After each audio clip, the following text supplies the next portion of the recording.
raxmaadka xilli roobaadka dayrta ayaa ku horay deegaano ka tirsan gobolkan Sool.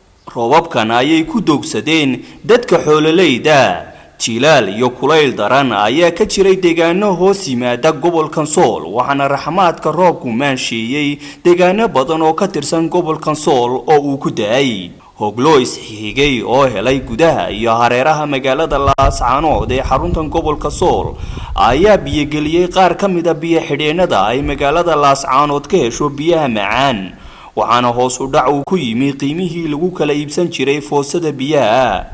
Foosada biyaha macaan ayaa horay magaalada Laascaanood uga ahayd qiimo gaadhaya 65,000 oo shilin Soomaaliya, waxayna hadda maraysaa foosadu 25,000 oo shilin Soomaaliya.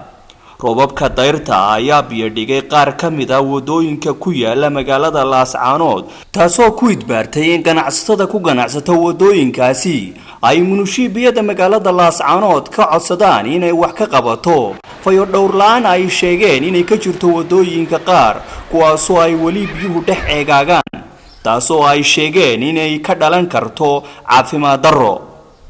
Faarax Maxamuud Dubad, magaalada Laascaanood.